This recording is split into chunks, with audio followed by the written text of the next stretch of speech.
قولي سبحانك لا علم لنا إلا ما علمتنا إنك أنت العليم الحكيم.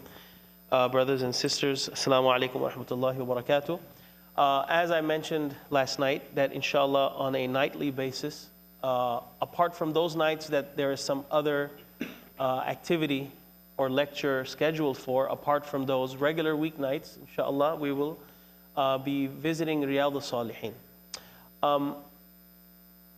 Before I get into the crux or into the meat of the hadith that are in the book of Riyad al-Saliheen, it's very important for us to wrap our mind around two things before we get into it. And one is the author of Riyad al-Saliheen, and the second thing is the book itself. What is Riyad al-Saliheen? And the purpose for this is not to take the spotlight away from the prophetic teachings and the hadith of the Prophet ﷺ. The purpose behind getting ourselves acquainted with the author, the compiler, and what are the contents of Riyad al-Saliheen, the importance of that will reflect in our appreciation of the book.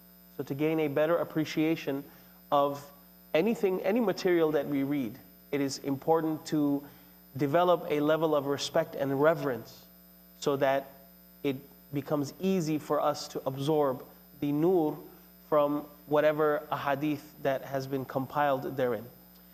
The author of the compiler of Riyad al-Saliheen, his name, and I'm not going to take over more than 5 to 7 minutes, inshallah. Allama or Imam Nawavi. This is what he is well known by in the circles of academia and in the sciences of hadith in particular. Allama Nawavi or Imam Nawavi. His name, his legal name is Yahya ibn Sharaf. He was born and raised in a city called An-Nawa, which is in Syria. It's about 65 miles south of Damascus. The city still exists today in whatever state it exists in. So because of his nisbah and his connection, that was his birthplace, An-Nawa, he attained the title of An-Nawawi, just like Imam al-Bukhari. He was from the city of Bukhara, Imam Tirmidhi. So it is a trend, Makki, Madani, etc., etc. So he was known as Imam An-Nawawi because of him being born in An-Nawa.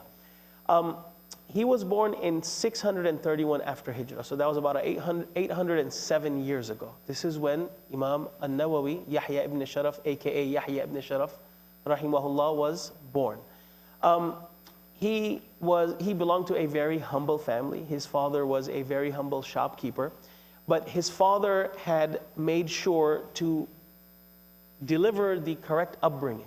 So the tarbiyah underneath his roof was very exemplary.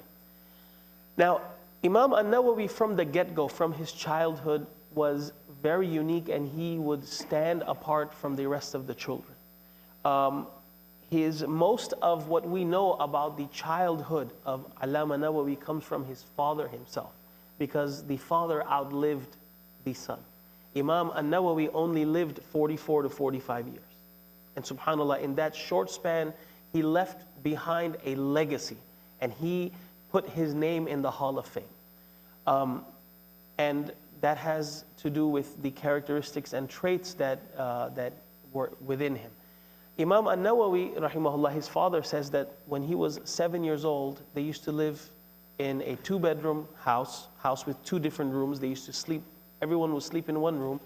He woke up in the middle of the night. This was a story, an incident in Ramadan, where he woke up the whole family and said, "Get up, get up."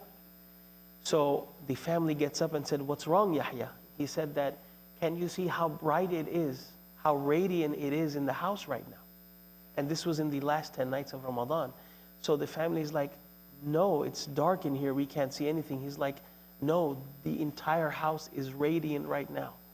So subhanAllah, this gave his father an idea of how much piety was in his son, that he was able to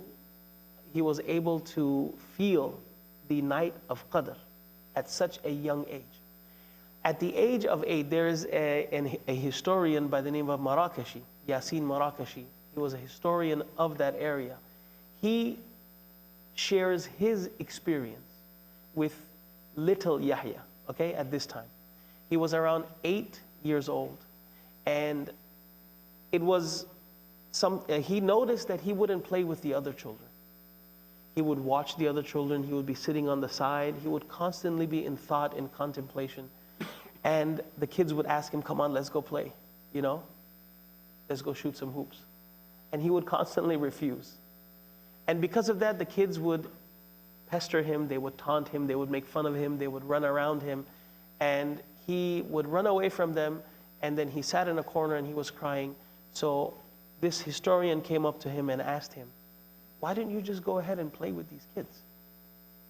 I mean, you're 8, go play. His answer was, ما خلقنا لهذا.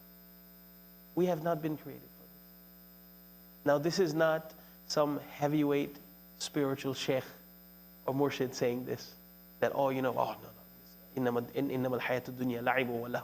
This is an 8-year-old kid whose job it is to what? To play and run around in the masjid, right? That's their job. He said, we have not been created for this. We have not been created for this. As soon as he heard this answer, he knew, this historian had a feeling, had a gut feeling, that you know what? Allah has big things in store for this person. So he went to his Quran teacher. And he told him, because this was, at this time he was doing his tahfidh. So he told his Quran teacher that prepare him for bigger things. Don't let it stop with the hifz. Prepare him for greater things, because I have a feeling. Then this, in turn, this news went to his father. And the Quran teacher said that, you know, let's not stop it here, but your son is special. He has special characteristics. Get him ready or dedicate him for the deen.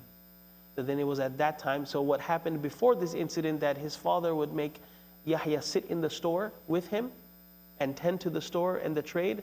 But then after he got this news, he would no longer let him sit in the store and tend to business, but he would sit and the father would make sure that he was memorizing and learning the Quran until he finally completed the memorization of Quran before he hit the age of puberty. Then the next part of the story involves him, his father taking him to Damascus, which was the hub, one of the hubs of seeking the Islamic sciences. An-Nawa was a small little town. There wasn't much going on as far as ilm was going on, ilm was concerned. So then his father takes him to Damascus so then he can start absorbing all of the Islamic sciences. We ask Allah subhanahu wa ta'ala to allow us to be motivated by the stories of our predecessors and allow us to follow the footsteps. Jazakumullahu khair.